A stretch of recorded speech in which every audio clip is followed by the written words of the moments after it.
Hi, and welcome to the BIPOC Perioperative Leaders to Know 2021 edition. My name is Josiah Whitman, and I'm the CEO of Whitman Partners. Today's guest is Maria Comstock. And Maria, in a moment, we'll jump into the questions and do a 30-minute discussion. But to begin, Maria, will you introduce yourself? Hello, my name is Maria Comstock, MSN BSN RN. I am a Director of Surgical Services and Periop Services for UPMC, the Northern Region. Well, congratulations on your new job. If I'm not mistaken, you're relatively new to your role. Yes, I am. Very new.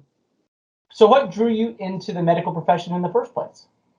Honestly, when I was much younger, early freshman in high school, we had it was called the Explorers Program, and they would actually take us into the hospital setting, and we were able to view different careers.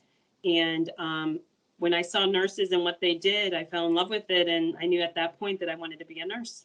Interesting. So have you, through high school, through college, post-college, you knew the whole time you were going to be a nurse? I did. Went right into the nursing program as a freshman in college. But then nurse leadership, because you were obviously a nurse, but then now you're in leadership. Did you always know that you were going to ascend up the org chart? Did you think that you were going to be attached to patient care your entire career? No, to be truthful, I honestly never saw myself as a nurse leader until I had a leader that I felt was not the best leader.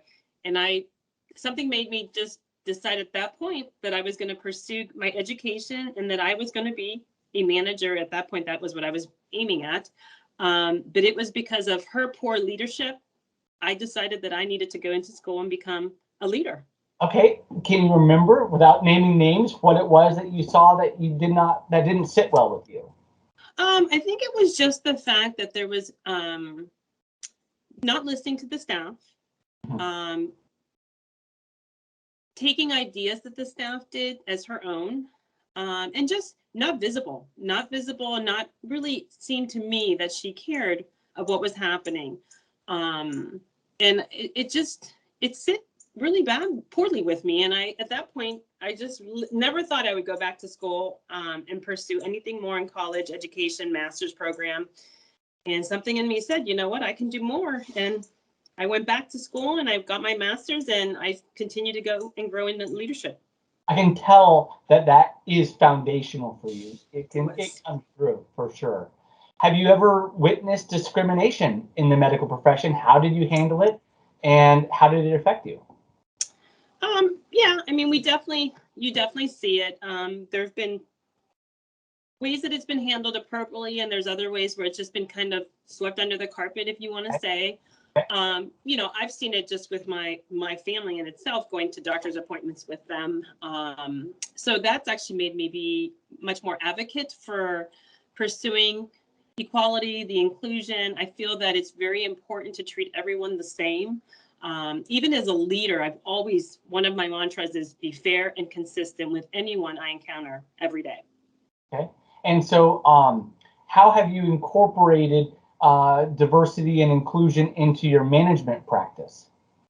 You have to be open to everyone. You have to listen to everyone. I think it's so important to hear every side of the story.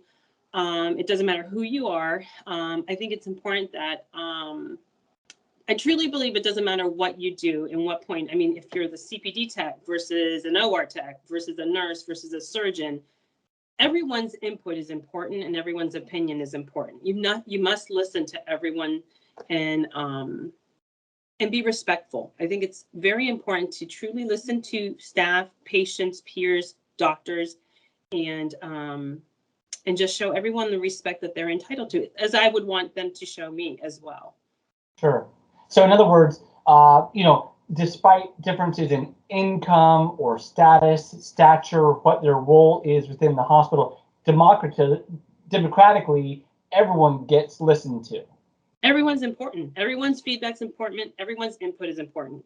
I think it's great when you bring new eyes into an OR or to a news or central. It's always good to have someone who hasn't ever done that type of work before, because they truly see what we're missing, or they'll question what we take day to day as the norm. They're like, well, why do you do it that way? And I love that, because it does make us look at things a little differently. We use that same same circumstance. We refer to it as assimilating into the Borg. I'm not particularly a Star Trek fan per se, but I've heard there's an episode in which before they join the mind meld, they come to something with a fresh set of eyes, right? Mm-hmm. Sounds to me like that's a winner in the hospital as well. Oh yeah, for sure. Can you give an example of a microaggression and how you dealt with it in the operating room? I think and again, I believe as a female, you see it more than you would as a male leader. And I'll just put it out there. And I feel like I have to work harder. And I feel sometimes my input is not taken as seriously as if it was the male counterpart. So you do have to prove yourself, even with surgeons, C-suite, whoever that might be. And I think sometimes when you try to give your opinion and you're assertive, as a female, sometimes it's not taken as well. And I think we work a little harder to make our points, and we have to earn that respect before we're given that respect. So what do you do to make yourself heard? Do you raise your volume? Do you write things down? How do you make sure that as a woman that your voice is heard and your opinion is received? I'm not afraid to go to my leaders and give them my opinions. Sometimes they're received well, sometimes they're not. I advocate. I'm a huge advocate for staff and for patients, as well as my peers and whoever that may be. I have definitely learned as I've gotten older in the profession that I need to take a step back, take a deep breath and think it out before I speak. Because at some points, I am referred to as very strong. And, but I will tell you, it has helped me grow as a leader. It has taught me, you learn from your mistakes. I truly believe that we learn from our mistakes. And every time I make a mistake, I grow as a leader. And again, I feel that your staff appreciates a leader who speaks up for them, as well as listens. Again, I'm going to bring up the listening. And, I need to be fair and respectful. But at the same time, if there's something that we feel is not correct or we would like to change, it's to that point where you have to be able to address it and not be almost intimidated to bring it up. You have to be able to be assertive and bring up and discuss it. It has to be discussed if it needs to be done. So. Okay.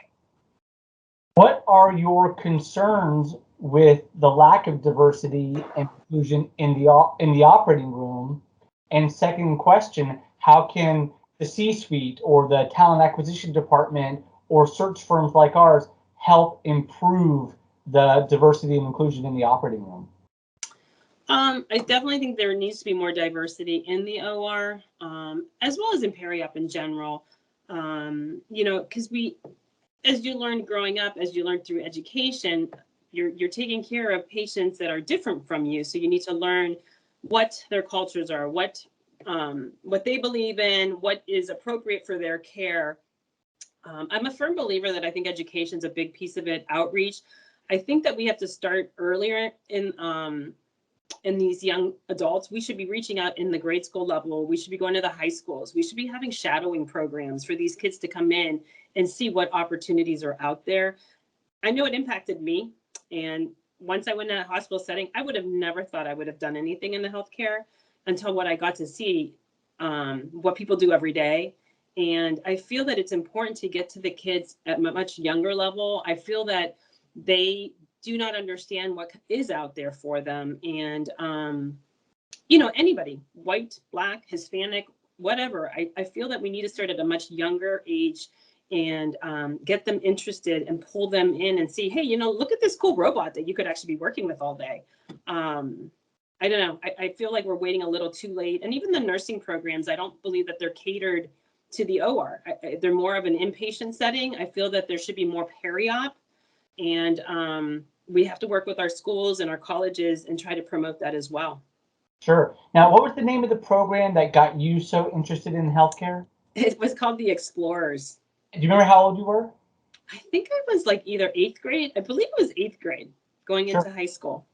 So, and that's sort of the rub, right? So it's a CEO that says, okay, let's get or a director of surgical services, frankly, that says, let's go into the grade school or let's go to the 8th grade.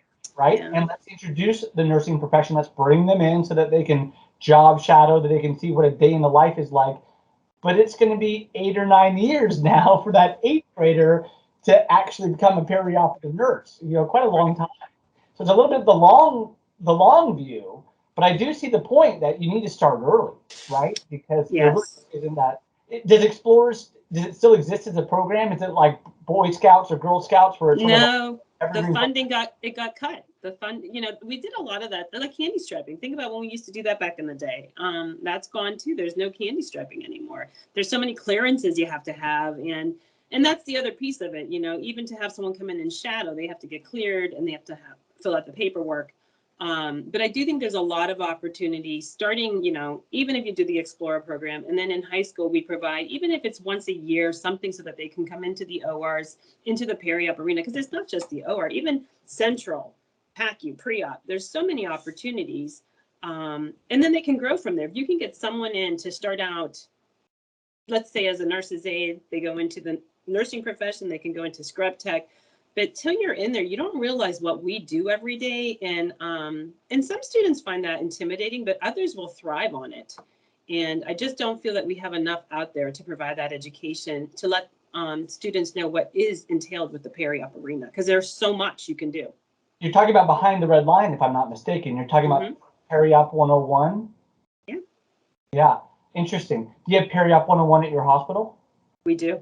Yeah, interesting. Okay. What advice do you have for a aspiring BIPOC perioperative leader? I think it's important to find a mentor, someone you respect, someone you can learn from.